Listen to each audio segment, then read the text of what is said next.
salafi wahabi ini istilah, ya Allah, ini fitnah teman-teman sekalian. Ini fitnah. Dari mana istilah wahabi ini, dari mana istilah salafi ini? Ini fitnah. Setiap sebagian teman-teman kita yang berpegang pada sunnah Nabi SAW sering mengatakan kita kembali kepada pemahaman salaf. Pemahaman salaf maksudnya sahabat. Salaf itu orang terdahulu. Dikatakan pesantren salafiyah, pesantren yang dulu, tradisional, gitu kan. Jadi itu pemahaman kembali kepada salaful ummah. Hanya itu. Begitu dikatakan kembali kepada salaf, sahabat, oh ini kelompok salafi namanya. Nisbatkan. Dari mana ini penisbatan ini, gitu kan? Kemudian wahabi. Apa wahabi ini? Dari mana istilah ini? Ini keluar dari mulut orang-orang yang tidak bertanggung jawab. Kalau kita lihat cirinya orang wahabi, yang dianggap wahabi orangnya berjenggot, jalankan sunnah Nabi. Kalau sholat ke masjid, istrinya pakai tutup aurat. Ya, di rumahnya jauh dari perbuatan dosa. Ini nih kelompok nih. Diolok-olok, wahabila. Saya pernah dimasukkan dalam grup, gitu kan. Saya lihat semuanya disatuin, teman-teman dari semua ormas ada, termasuk nama saya masuk di situ. Banyak, mungkin ada 80 atau 100 orang, ustadz, kiai dan seterusnya. Baru saya masuk di situ saya sudah baca.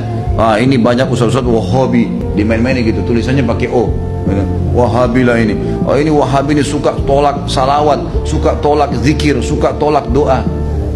Saya berpikir kalau saya mau tanggapin, ini 80 orang, 100 orang di situ, kemudian akan habis waktu saya menyita di situ. Sudahlah, saya keluar, minta maaf, saya nggak ada urusannya di sini, saya keluar.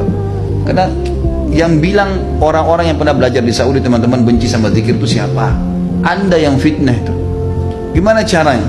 Orang yang belajar di Madinah, di Masjid Nabawi, di Mekah, zikir kepada Allah. Bahkan mereka paling banyak zikirnya kepada Allah.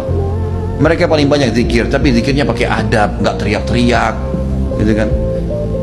Nggak karang-karang. Apa yang Nabi SAW ajarin itu yang disebutin.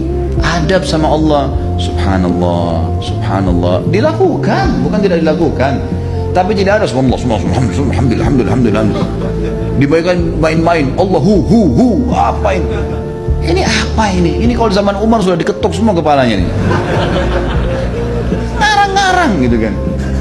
Oh, ini benci sama doa. Siapa yang bilang benci doa, teman-teman sekalian?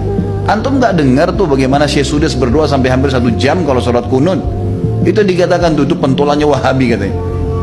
Baik, berdoa kunut 1 jam sampai orang semua pada menangis seluruh dunia, antum bilang itu Wahabi? Ini subhanallah, ini benci doa itu namanya ajib. Sesuatu yang aneh gitu bagi saya, tuduhan-tuduhan yang tidak beralasan sama sekali, nggak beralasan nih. Yang penting dari Saudi Wahabi, gitu kan? Saya sampai waktu mau berangkat ke Saudi, awal saya mau belajar tahun 90, teman-teman ayah saya sempat titip pesan dari kota Makassar, Khalid, nanti kamu ke Saudi, ambil ilmunya tapi jangan jadi Wahabi. Baik, saya berangkat 6 bulan pertama, teman-teman sekalian, semua guru yang masuk saya ketakutan lihat. Ini Wahabi nih. Apa ini Wahabi? Mau yang menakutkan ini. Kena wanti-wanti begitu.